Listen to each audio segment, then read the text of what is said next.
আসসালামু আলাইকুম প্রিয় দর্শক, অন্য মঞ্চের আলাপচারিতায় আপনাদের সকলকে স্বাগত জানাচ্ছি। আসসালামু আলাইকুম। পত্রপত্রিকার যে খবর সেই খবর অনুযায়ী হাসনাত আব্দুল্লাহ এনসিপির দক্ষিণাঞ্চলের মুখ্য সমন্বয়ক এবং আলোচিত সমালোচিত নেতা পদত্যাগ করেছেন। সামাজিক যোগাযোগের মাধ্যমে তাদের পদত্যাগপত্র ছড়িয়ে পড়লে বিষয়টি প্রকাশ্যে আসে। গণভোট চাঙ্গে উঠেছে, চাঙ্গে তুলে দিয়েছে বিএনপি।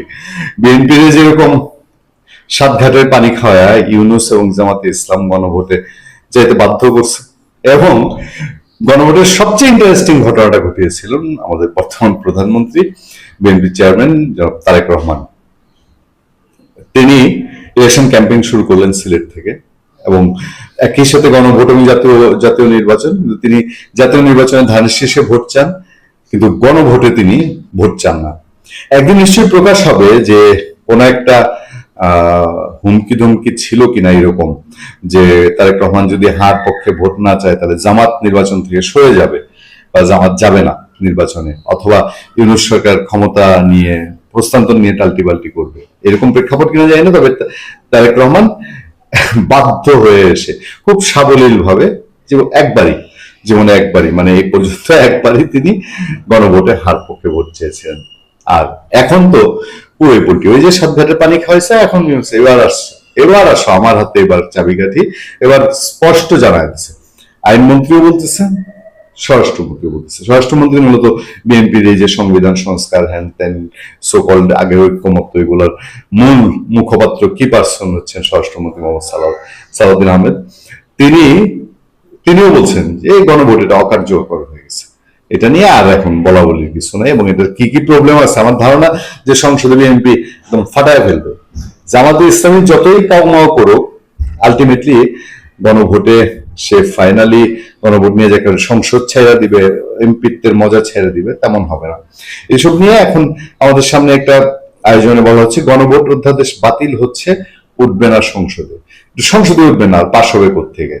গণভোটের অধ্যাদেশ সংসদে উত্থাপন করা হবে না বলে জানিয়েছে বিএনপি, ফলে অধ্যাদেশটি আগামী 12 এপ্রিল স্বয়ংক্রিয়ভাবে বাতিল হবে।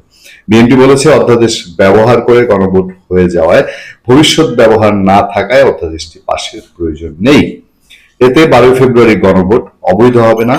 সরকারি দলের এই সিদ্ধান্তে নোট অফ ডিসেন্ট দিয়েছে জামায়াত। গণভোট অধ্যাদেশ ছাড়াও অন্তর্বর্তী সরকারের জারি করা 133 অধ্যাদেশের অন্তত 15টিতে নিয়ে সরকারি ও বিরোধী দল একমত হয়নি।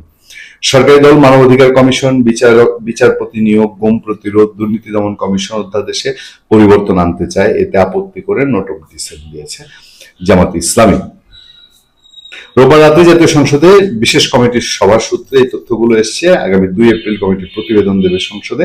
সংবিধানের 93 অনুচ্ছেদ অনুযায়ী অন্তর্বর্তী সরকারের জারি করা অধ্যাদেশগুলো ত্রয়োদশ সংসদের প্রথম অধিবেশনের প্রথম দিনে উত্থাপন করা হয়। পরবর্তী 30 দিন অর্থাৎ 12 এপ্রিলের মধ্যে অধ্যাদেশগুলো সংসদে অনুমোদিত না হলে সক্রিয়ভাবে বাতিল হয়ে যাবে। ফলে গণভোট, এটা মাঝখান দিয়ে রাষ্ট্রের এতগুলা টাকা গচ্ছা গেল শুধু ইউনূস সরকারের বিলাসিতা, তার এক গোয়েমের কারণে, এবং সেখানে জামাতের সমর্থন। এখন গণভোট থাকবে না। জুলাই সনদের ভবিষ্যৎ, আমরা কি ধরে নিতে পারি যে জুলাই সনদের ভবিষ্যৎটা অনেকটা গণভোটের মতো হচ্ছে? কারণ যেটা হবে এটা বিএনপির ইচ্ছা অনুযায়ী, বিএনপির 31 দফা অনুযায়ী হবে। এরপরে আদালতে আছে জুলাই সনদ নিয়ে মামলা, সেটা যদি বাতিল হয়ে যায়, ওই যে একটা সোকল্ড দায় মুক্তি, ইনডেমনিটি, সেটাও তখন বাতিল হয়ে যাবে না? তখন খেলা আরো জমবে না? একজন দারোয়ান পুত্র সিদ্দিক নাজমুল ওরফে কালামাগুর 6 মাসের ভেতরে এমন কোন আলাউদ্দিনের চেরাগ পেয়ে গিয়েছিলেন যিনি কয়েক হাজার কোটি টাকার মালিক হয়েছিলেন। এই সেই নাজমুল যে কিনা আজকে 6-7 দিন যাবৎ আপনাদেরকে বিভিন্ন সময় বিভিন্ন দিচ্ছে যে কাকে সেক্রেটারি বানানো যায়। উনি প্রতিদিন 6 থেকে 8 জন করে নাম দিচ্ছেন, এবং তাদের মধ্যে কাকে আপনাদের পছন্দ সেটা আপনাদেরকে বলার জন্য বলছে। আর আপনি সবাই ঝাঁপিয়ে পড়ে নাজমুল ভাই এগিয়ে চলো, আমরা আছি তোমার সাথে, আমরা আমাদের চয়েসফুল নাম দিচ্ছি। কথা হচ্ছে যে ভাই, নাজমুলকে কে দায়িত্ব দিয়েছে? এই কালা মাগুর, এই শুয়োরটাকে দায়িত্বটা কে দিয়েছে? একে আওয়ামী লীগের কাণ্ডারি। আপনারা সকলেই জানেন যে সেন্ট্রাল কমিটির একজন সাধারণ সম্পাদক বা সেন্ট্রাল কমিটির সভাপতি যারা থাকে ছাত্রলীগের, তারা তাদের দায়িত্ব পালনের পরে স্বেচ্ছাসেবক লীগ, যুবলীগ অথবা আওয়ামী লীগের ভালো ভালো পদে চলে যায়। সে জায়গায় নাজমুল কোথাও যাইতে পারে নাই, এবং সে তার সভাপতিত্বের পদের শেষ অংশ বাংলাদেশ থেকে পূরণ করতে না পেরে সে লন্ডন চলে এসেছিল। আসেন আগে একটু নাজমুলের নর্মাল একটু পরিচয়টুকু জানি। তো এই নাজমুল সিদ্দিকের জন্ম কিন্তু 1985 সালে জামালপুর জেলায় তার জন্ম। তারা দুই ভাই আর এক বোনের সংসার।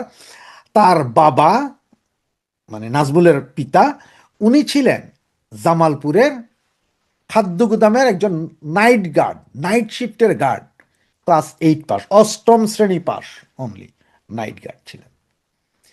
ছেলে জন্মগ্রহণ করেছেন।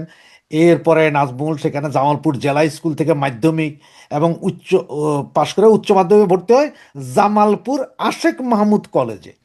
সেইখান থেকে তিনি পাশ করার পর 2003-04 বর্ষে ভর্তি হন ঢাকা বিশ্ববিদ্যালয়ের উর্দু বিভাগ, যেটা এখন সবসময় বলি না আমরা, যে এই যে শেখ হাসিনার অবদান, এই যে মাদ্রাসার ছাত্ররা ইসা ভর্তি হয় ঢাকা ইউনিভার্সিটিতে, এই উর্দু বিভাগ মানে সেই ফেলটুস বিভাগেই ভর্তি হয়েছিলেন।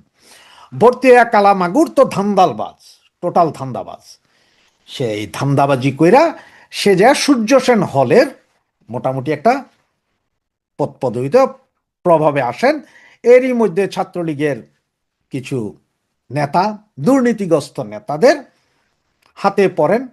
তাকে ইউজ করা হয় প্রথমে রমনা বটমূল বা রমনা পার্কের আশপাশের চাঁদাবাজির দায়িত্বে। সেই চাঁদাবাজি করতে করতে আস্তে গিয়ে ছাত্রলীগের বিভিন্ন পদবিতে আসেন। আপনারা সবাই জানেন, যেমন সার্জিস, হাসনাত সবই তো ছাত্রলীগ ছিল, সেরকমই নাজমুল্লাহ ছিল। পদবিতে আসেন। আসার পরপরই 6 মাসের মাথায় সর্বপ্রথম ওনার বাবার একজন নাইট গার্ড থেকে সরাসরি খাদ্য পরিদর্শকের জন্য মিনিমাম ডিগ্রি পাস সার্টিফিকেট লাগে, সেটারও দরকার নেই। নাজমুলের বাপ কোথা থেকে খাদ্য পরিদর্শক থেকে সরাসরি চলে যায়। কোথায়? খাদ্য পরিদর্শকের চলে যায়। নাজমুল সাহেব ঢাকা শহরে থাকেন। ঢাকা শহরে বিশাল বাড়ি, সেই বাড়ি ভাড়া হচ্ছে যে 50,000 টাকা। তিনি যে বাড়িতে থাকতেন ছাত্রলীগ করা অবস্থায়, তিনি যে বাড়িতে থাকতেন সে বাড়ির ভাড়া হচ্ছে 50,000 টাকা, এবং উনি সেখানে কাটাইতে থাকেন। কিন্তু মূলত আসলে নাজমুলের অর্থনৈতিক দুর্নীতির যে সমস্যা শুরু হয় সেটা হচ্ছে যে নাজমুল এরপরে বাংলাদেশ এটা ফার্মার্স ব্যাংকের পরিচালক হওয়ার জন্য 2011 সালে এ বেটা 27তম 2011 সালে নাজমুল কিন্তু 27তম কাউন্সিলে ছাত্রলীগের সাধারণ সম্পাদক হয়। আর ঠিক এর 1 বছর পরেই ফার্মার্স ব্যাংকের উদ্যোক্তা হিসাবে, 1 বছরের মাথায় ফার্মার্স ব্যাংকের উদ্যোক্তা হয়ে যান। ফার্মার্স ব্যাংকের উদ্যোক্তা হওয়ার জন্য 10 লক্ষ শেয়ার কিনেন। এক একটা শেয়ারের দাম 10 টাকা করে, ফেস ভ্যালু। 10 লক্ষ শেয়ার মানে যে 1 কোটি টাকা। কোথায় পেলেন? একজন নাইট গার্ডের পুত্র। কি এমন করলেন? ওই যে আপনার এই সার্জিস এরা তো কইছে যে এরা বই লেখছে, কেউ নন মেট্রিক, সে বই লেখছে, কেউ টকশোতে যায়, এটাও সেই রকম 1 কোটি টাকা জোগাড় হয়। এই অবস্থায় উনি আবার প্রেমে পড়ে যান আরেক মেয়ের। সেই মেয়ের সাথে লটর পটর, সেই মেয়েকে ঢাকা গুলশান 1-এ শেষ পর্যন্ত 2টি ফ্ল্যাট কিনে দিতে বাধ্য হন। এই নাজমুল শুধু ফার্মার্স ব্যাংকের না, এই নাজমুল তার চাচা, তার ভাইদেরকে বিভিন্ন ব্যবসা ধরাইয়া দেন, বিভিন্ন ব্যবসা। এবং সে দুর্নীতি তার এমন মাত্রায় পৌঁছেছিল যেটা আমাদের প্রধানমন্ত্রী কান পর্যন্ত ছিল। এবং সে ওই সময় থেকে থাইল্যান্ড এবং বিভিন্ন জায়গায় ঘোরাফেরা করতে, মানে টাকা হুন্ডির মাধ্যমে নিয়ে যেত আওয়ামী লীগ সরকার ক্ষমতায়। তার বিরুদ্ধে প্রচুর নিউজ হয়েছে। মানব জমিন থেকে ইত্তেফাক থেকে শুরু করে আপনার ওই যে এই আঞ্চলিক পত্রিকা, হেন কোনো পত্রিকা নাই যেই পত্রিকায় এই নাজমুলরে নিয়ে নিউজ হয় নাই। সমস্ত নিউজগুলো এখনো খুঁজতে পাবেন। 2015 সাল থেকে 23 সাল পর্যন্ত সিরিজ নিউজ হয়েছে এই বেটার উপর। এই বেটা এরপরে ওখানকার এই চাঁদাবাজি মাদাবাজি করে তার অনেক সহায় সম্পত্তি, যে বিল্ডিং, তার যে বিশেষ বিশেষ বিল্ডিং, নাজমুল প্লাজা, নাজমুল অমুক, এগুলো আমি আপনাদেরকে ছবিতে দেখাচ্ছি, আপনারা ছবি দেখেন, আমার ছবিগুলো দেখেন, এগুলোতে আপনারা বুঝেন তার সম্পদ। ময়মনসিংহ জেলায় তিনি 500 বিঘা জমির মালিক। নাজমুল কোত্থেকে এত পয়সা? তিনি এখন ব্রিটেন থাকেন। ব্রিটেনে উনি এসেছেন আপনার বিজনেস ভিসায়, যে বিজনেস ভিসা নিতে 2 লাখ পাউন্ড, 2 লাখ পাউন্ড জমা দিয়ে বিজনেস ভিসা নিতে হয়। এখন 1 পাউন্ড যদি এই মুহূর্তে 167 টাকা চলে, ওই সময় যখন নাজমুল ছিলেন তখন ছিল 150 টাকা করে পার পাউন্ড। তা হইল আপনার প্রায় 3 কোটি টাকা। টাকার অভাব নাই আমার কাছে, এইটা দিয়ে এসেছেন। এরপরে উনি এই মুহূর্তে উনি থাইল্যান্ডে 33টি কটেজের মালিক। যদি থাইল্যান্ডে যান, পাতায়া বিচের কাছে 33টি কটেজের মালিক। ওই কটেজগুলোতে চামড়ার ব্যবসা হয়, পয়সা দেখেন। এই নাজমুল সাহেব এইখানে লন্ডনে বেথেনাল গ্রিন নামে একটা জায়গা আছে, সেখানে ওনার বিশাল অফিস, রেঞ্জ রোভার গাড়ি চালান। ওকে, গাড়ি এখানে যে কেউ চালাইতে পারে। দুইটা বাড়ির মালিক, একটা সেন্ট্রাল লন্ডনে, একটা অন্য জায়গায়। সেন্ট্রাল লন্ডনের বাড়িটা আবার ফ্রিহোল্ড মানে বুঝেন? ফ্রিহোল্ড মানে হচ্ছে যেটাতে আর কোনো দেনা নাই ব্যাংকের কাছে। 4 বছরের মাথায় উনি ফ্রিহোল্ড করে নিয়েছেন। সেই 4 বছর কখন? 2020-এর আগেই তিনি ফ্রিহোল্ড করেছেন। 2018 সালে না আপনার জননেত্রী শেখ হাসিনা যখন ইংল্যান্ডে এসেছিলেন, তখন ইংল্যান্ড আওয়ামী লীগের একটা মিটিংয়ে নাজমুল বক্তৃতা দিতে আসছে। তখন নেত্রী রাগ হয়ে গিয়েছিলেন, সে সেখান থেকে বেরিয়ে যেতে বাধ্য হয়েছে। এবং সবচেয়ে মজার বিষয়কে জানেন, এই যে ইংল্যান্ডের রানী এলিজাবেথ যখন মারা গেলেন, তখন মারা যাওয়ার পরে সেখানে আমাদের নেত্রী জননেত্রী শেখ হাসিনা উনি এসেছিলেন, যে হোটেলে ছিলেন, সেই হোটেলের সিকিউরিটির যে দায়িত্বটা ছিল সেটা আমরা যে কোম্পানির মাধ্যমে ইমিগ্রেশনে কাজ করি সেই কোম্পানির কাছে পড়েছিল। এবং আমার ওই সময় ছুটি থাকার কারণে আমাকে রিকোয়েস্ট করেছে, আমি সেই হোটেলে আমি সিকিউরিটির দায়িত্বেই ছিলাম। শুধু আমি না, এরকম প্রায় আমরা 70 জনের মতো ছিল। এটা স্পেশাল একটা সিকিউরিটি ফোর্স, যেটা আপনার এখানে কোনো হোটেলে কিন্তু 1জন বা 2জন সিকিউরিটি থাকে, কিন্তু এরকম যখন রাষ্ট্রপ্রধানরা আসে তখন বিশাল একটা সিকিউরিটির ব্যবস্থা করা হয়, এটার জন্য নেওয়া হয়। সেইখানে নাজমুল প্রায় 4.5 ঘন্টা দাঁড়িয়েছিল, তাকে ঢুকতে দেওয়া হয় নাই। এইটা আমাদেরকে আপার সাথে যারা আসছিল তারাই বলে দিয়েছিল, আপার নির্দেশ ছিল যে নাজমুল যাতে ঢুকতে না পারে হোটেলে, ঢুকতে দেওয়া হয়নি। সেই নাজমুল এখানে পরে এক মহিলা বিয়ে করছে, আরেক বাচ্চা। আচ্ছা ভাই, ওগুলো তার ব্যক্তিগত আর কোনো সমস্যা নাই। 1000 কোটি টাকা দুর্নীতি করা নাজমুল আজকে আসছে আওয়ামী লীগের কে সেক্রেটারি হবে একটা জরিপ করতে। আর আপনি আমরা সবাই সেই জরিপে হই হই রই রই বরকনে এলোই এই করছি। আপনারা যদি চান নাজমুলের এইখানে যেসব ব্যবসা বাণিজ্য আছে, কোন লিস্টে আছে, কিভাবে আছে, সব আমি আপনাদের সামনে তুলে ধরতে পারবো ডকুমেন্টেশন সহ। আমি আমার এই যখন কথা বলছি আপনাদের সাথে, পেছনে যে পেজগুলো ঘুরছে এগুলো সব নাজমুলের সর্বকালের সর্বশ্রেষ্ঠ দুর্নীতির কথাবার্তাগুলো। এই পত্রিকাগুলো আপনার এখনো, যে আপনার শুধুমাত্র গুগলে লিখুন কে এই নাজমুল, এতটুকু দিয়ে সার্চ দেন, সমস্ত পত্রিকার নিউজগুলা আইসা যাবে। এই নাজমুল 2024 সালেই বলছিল আওয়ামী লীগ নেতা নেত্রীরা এবং শেখ হাসিনা মাপ চাইতে হবে। তার এখন মূল অস্ত্র কি জানেন? তার মূল অস্ত্র, তারা কেউ কিছু বললে তারা এসে গালাগালি করা। আজকে আমার এই ভিডিও দেওয়ার পরে এমন হবে যে সে এই ভিডিওর তার পট বাহিনী লাগাই দিবে ধরার জন্য। কথা হচ্ছে যে 33টা কটেজের মালিক কিভাবে হলে নাজমুল? থাইল্যান্ডে তোমার আব্বার দিনের সম্পত্তি ছিল। নাজমুল, তুমি 3 কোটি টাকা দিয়ে ইংল্যান্ডের ভিসা করতে গিয়ে তুমি তো একদম মধ্যবিত্ত, নিম্ন মধ্যবিত্ত না, একদম গরিব ঘরের সন্তান। তোমার বাবা দারোয়ান ছিল, দারোয়ানের পুত্র, তুমি দারোয়ানের পুত্র। তুমি রমনা পার্কের ওখান থেকে কত 1000 কোটি টাকার চুরিং মাইটিং করছো। তোমার আমলে কত হাজার শিবির কর্মী ঢুকাইছো। কেন তোমাকে নেত্রী কোথাও রাখে নাই? কেন তুমি তোমার কমিটির পদ বাণিজ্য করার কারণে তুমি তোমার টার্ম শেষ করার আগে তোমার ইংল্যান্ড ভাইগে আসতে হয়েছে। এখনো কালামাগুর তুমি বক্তৃতা দাও। আর তোমারে যারা এখন সাপোর্ট করে, যারা বলে যেসব শুয়োরগুলা বলে যে তোমার পেজ ফলো দিতে, তোমার অমুক ফলো দিতে, সেই শুয়োরগুলোকে কত টাকা দিয়ে রেখেছ? এদের প্রতি নজর দেন আপনারা। এই কালামাগুরের ফিরিস্তি এখন যা বললাম, এইরকম যদি আমি বলতে চাই তো 4 ঘন্টা তো শেষ হবে না, কালামাগুরের শেষ হবে না। ওই যে বললাম বান্ধবী, কালামাগুরের ঢাকা শহরের সেই বান্ধবী যাকে গুলশান 1-এ দুইটা ফ্ল্যাট কিনে দিয়েছে, প্রয়োজনে তার ভিডিও বার্তা সহ আইনা দিব, তাকে সহ আইনা লাইভ করাই দিব আপনাদের সামনে, যদি নাজমুল চ্যালেঞ্জ করে আমার সাথে, যে নাজমুল আমার সাথে ডিবেটে আসবে, আসুক নাজমুল, বলবো। আর নাজমুলের বিরুদ্ধে দুদক দুর্নীতি দমন সংস্থাতে মামলা হয়েছিল 2019 সালে, আওয়ামী লীগ সরকার ক্ষমতায় ছিল। তার বিরুদ্ধে যত নিউজ হয়েছে আওয়ামী লীগ সরকারের আমলে, সে যদি সত্যি হইতো, আপনি সেই নিউজগুলোর জন্য 1000 কোটি টাকার মামলা করেন নাই কেন?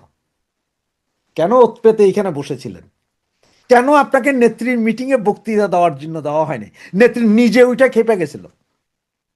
সেদিন যারা ছিল ওই মিটিংয়ে অনেকেই জানে, জিজ্ঞেস করেন, আর যদি কেউ না জানে ভিডিওগুলো আমি দিয়ে দিতে পারবো আপনাদেরকে।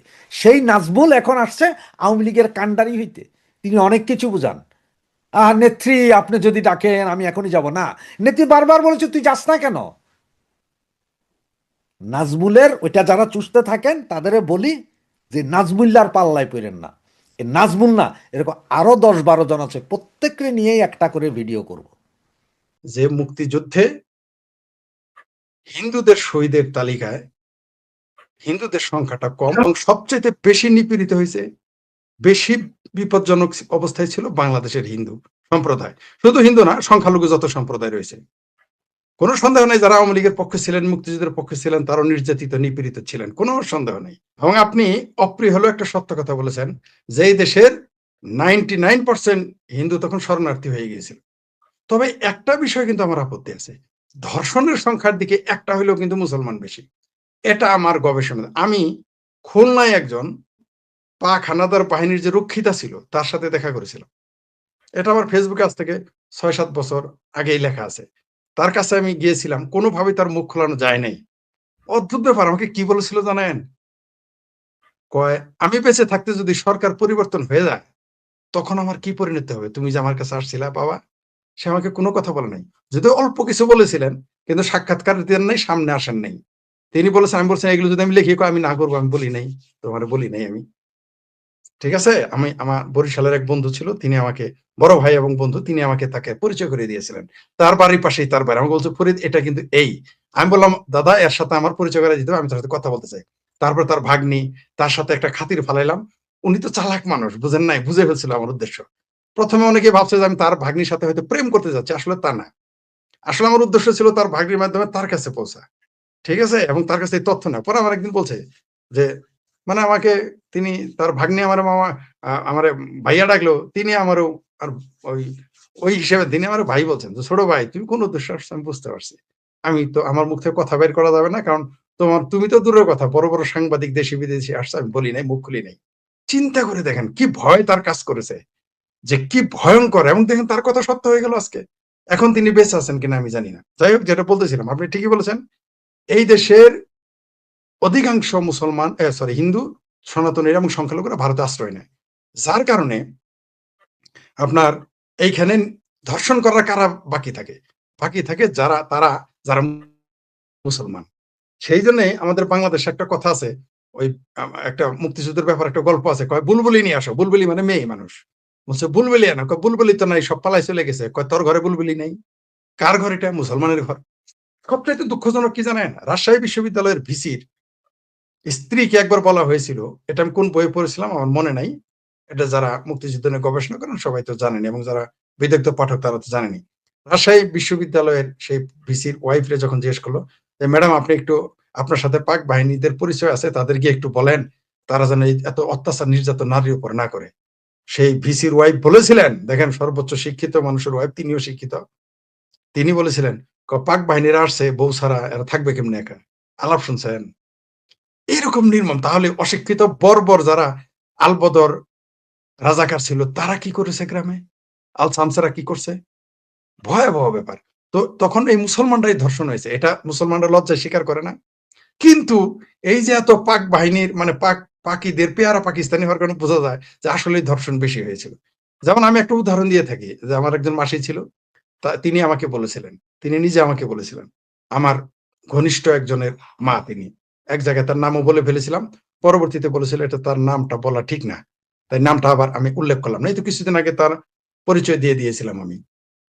যাই হোক, তিনি আমাকে বলেছেন যে ফরিদ, আমরা যখন বাবা চলে গেলাম ভারতে, যখন যুদ্ধের পর ফিরে আসছি, তিনি সচ্ছল পরিবারের এবং শিক্ষিত এবং একটা সরকারি কর্মকর্তার স্ত্রী। তাই কেউ যদি উল্টা বোঝেন কাজ হবে না।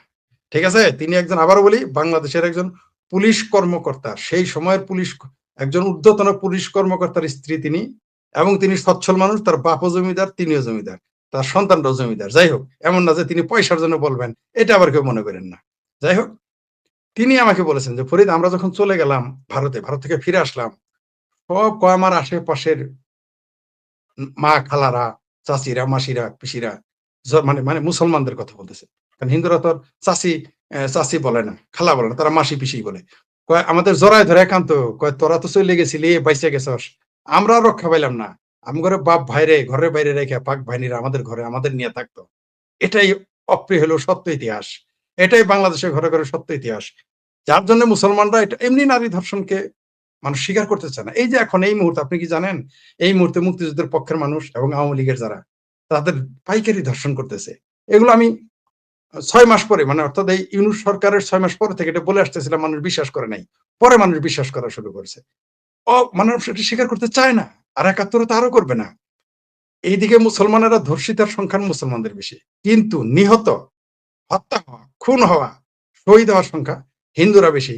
এটা বললেই দেখবেন সবার গায়ে চুলকানি ধরে। কালকে আমি একটা পোস্ট দিয়েছিলাম, কোনো সন্দেহ নাই ওই পোস্টের তো সংখ্যা তো আর আমার কাছে দলিল নাই।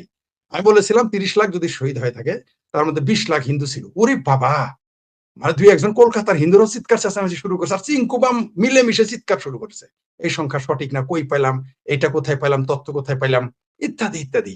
যেমন ওই যে আলবদর রাজাকাররা বলে ৩০ লাখ কেমনে মারা গেছে, ৩ লাখ মরছে।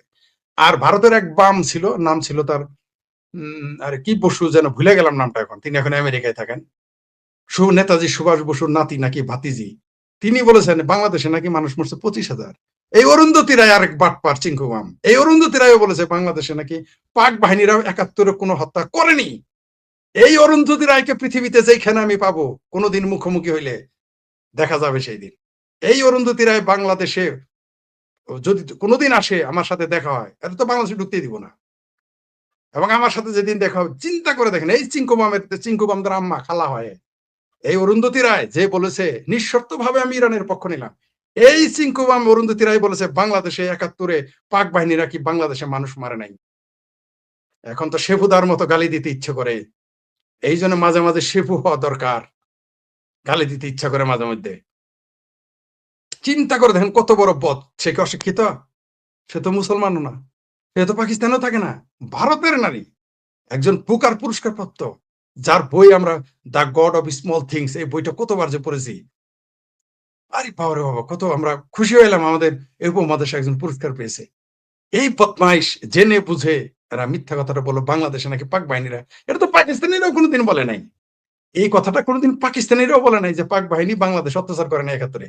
সেটা অরুন্ধতী রায় ভারতের এই চিটিং এটা বলেছে, এই চিটার বলেছে, এই চিটার শিক্ষিত লোকটা বলেছে। শিক্ষিত হইলেই কিন্তু সে সৎ হবে, তার প্রমাণ, তার শিক্ষিত হইলেই যে সৎ হয়, হতে পারে না, তার প্রমাণ হচ্ছে বদরুদ্দিন উমর আর হচ্ছে এই যে অরুন্ধতী রায়। একটা তো মারা গেছে। এরা এরকম বদমাইশ হয়ে থাকে জেনে বুঝে।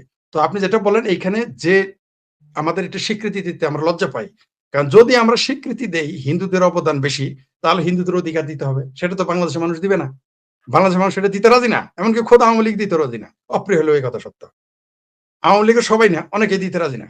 বাংলাদেশে একটা মাত্র ব্যক্তি, বাংলাদেশে এ পর্যন্ত একটা মাত্র ব্যক্তি বলেছিলেন যে কোনো একদিন যদি বাংলাদেশে হিন্দুরাও যেন প্রধানমন্ত্রী হয়, একজন মাত্র ব্যক্তি বলেছিলেন, একজন। তার নাম কি জানেন? সজীব ওয়াজেদ জয়। সেদিন থেকে তাকে আমি বুঝতে পারছি এই লোকটা অনেকদিন আগে এটা বলেছিলেন। এর জন্য শাকা চৌধুরী তারে ধুয়ে মুছে দিত। এই যে স্বাধীনতা বিরোধী যুদ্ধাপরাধী শাকা চৌধুরী যার ফাঁসি হয়েছে, এই শাকা চৌধুরী সজীব ওয়াজেদ জয়কে তুলোধুনো করে ফেলতো তখন এই বক্তব্য দেওয়ার কারণে। শুধু বলেছিল যে বাংলাদেশে হিন্দুরাও একদিন প্রধানমন্ত্রী হোক, এটা তিনি চান। এর জন্য দেখবেন বিএনপি, জামাত, এমনকি আওয়ামী লীগের লোক মনক্ষুণ্ণ হয়েছিল। অদ্ভুত ব্যাপার। হিন্দুদের অধিকার নেই দেশে কথা বলা খুব কঠিন কাজ। পৃথিবীর সবচেয়ে কঠিন কাজ হচ্ছে বাংলাদেশে আপনি হিন্দুদের পক্ষে কথা বলবেন, বাংলাদেশে আপনি ইসরায়েলের মানবাধিকার নিয়ে কথা বলবেন। এটা হচ্ছে বাংলাদেশের সবচেয়ে বিপজ্জনক কাজ।